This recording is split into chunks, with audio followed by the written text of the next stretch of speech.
Man on the street interview. A man on the street interview is a combination of an appeal to the majority and quote mining. It employs several logical fallacies, and frankly, the opinion or knowledge of a person randomly met on the street has absolutely nothing to do with rational debate. We like the kid in the next clip way more than we like Ray Comfort, but he obviously just got out of bed. I can't think of any transitional forms before breakfast either.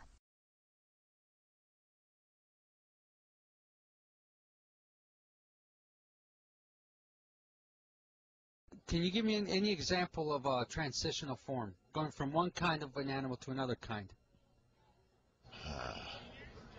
Transitional form between one and another. Well, thing is, it already is an animal, whatever it is. You mean like saying one that's halfway between this and this animal? Right. Can't think of anything right off the moment. Non sequitur. Meaning literally does not follow. A non sequitur is formally defined as any conclusion that does not follow from the premise or premises. We use non sequitur to specifically refer to arguments that do not follow from any logical train of thought. Often, no real connection exists from these non sequiturs to any version of reality. So who better than Kirk Cameron on the Bill O'Reilly Show to exhibit the paramount of logical disconnect? And now for something completely different. Plus, Darwin said in order to prove evolution, which is the #1 alternative to God, you've got to be able to prove transitional forms, one animal transitioning into another. And all through the fossil record and life, we don't find one of these. A crocoduck. There's just nothing like it.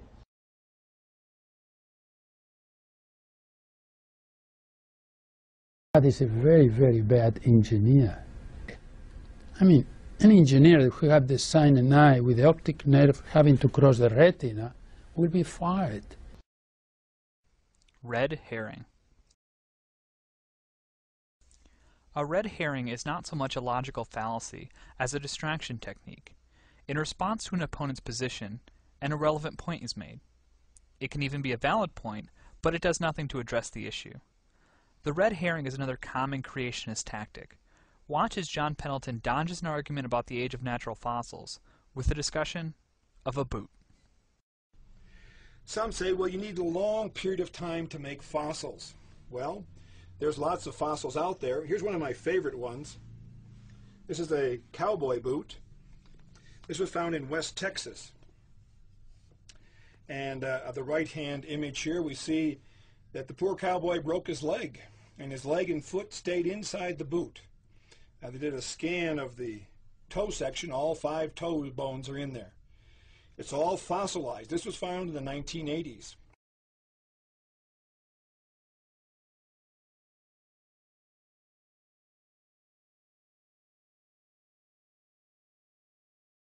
I think if evolution disappeared from someone's education, it would be like giving someone a case of amnesia. Argument from personal incredulity. In this fallacy, one argues that because they do not personally find a premise to be likely or believable, it cannot be true, regardless of evidence. The fallacy lies in presenting one's beliefs about a proposition as evidence. In the next clip, Michael Behe presents his favorite argument from personal incredulity, the bacterial flagellum. Note how he presents no evidence other than his own belief. I remember the first time I looked in a biochemistry textbook and I saw a drawing of something called a bacterial flagellum with all of its parts in all of its glory. It had a propeller and the hook region and the drive shaft and the motor. And I looked at that and I said, that's an outboard motor. That's designed. You know, that's no chance assemblage of parts.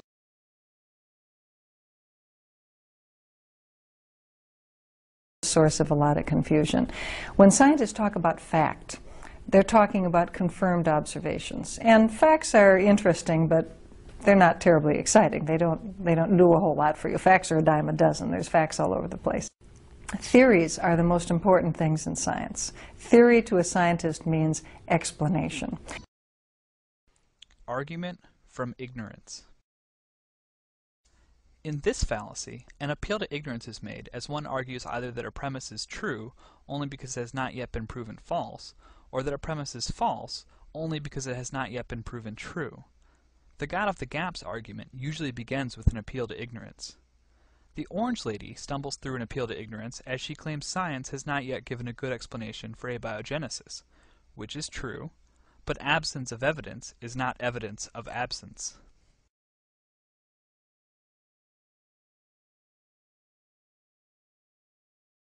How did life begin on Earth?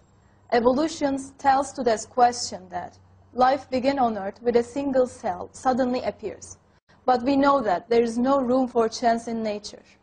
Not even a single person could ever build a single cell with the advanced technologies of 20th century. God making this trivial, obvious mistake and errors of design, well, maybe their God does those things, certainly not mine.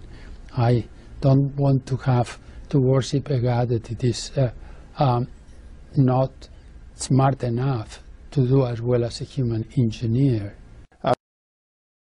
Violation of the philosophy of science. This is one of our favorites. The most powerful tool to obtain truth about the natural world is the scientific method. However, science cannot be used to explain the truly supernatural.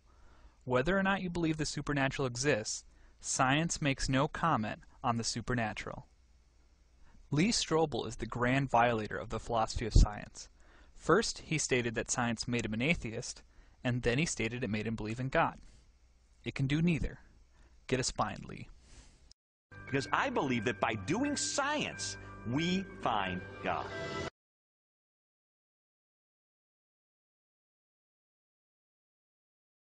And these are logical constructs of facts, of tested hypotheses, of laws, of all kinds of stuff that, taken together and put in a logical descriptive fashion, help us understand some kind of natural phenomenon.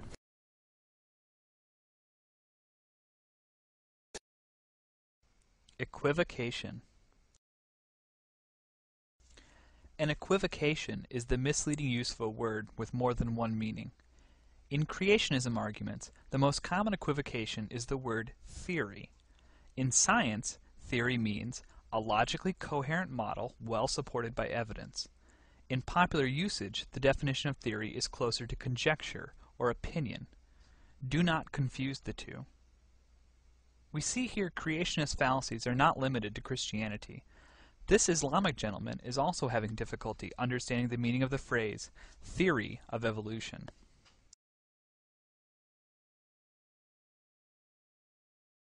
Sister posed the question, how can you reconcile the Quran with Darwin's theory of evolution? Sister, I have not come across any book which says fact of evolution. All the books say theory of evolution. There is no book I have come across saying fact of evolution.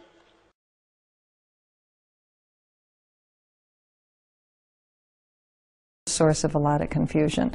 When scientists talk about fact, they're talking about confirmed observations. And facts are interesting, but they're not terribly exciting. They don't do a whole lot for you. Facts are a dime a dozen. There's facts all over the place. Theories are the most important things in science. Theory to a scientist means explanation.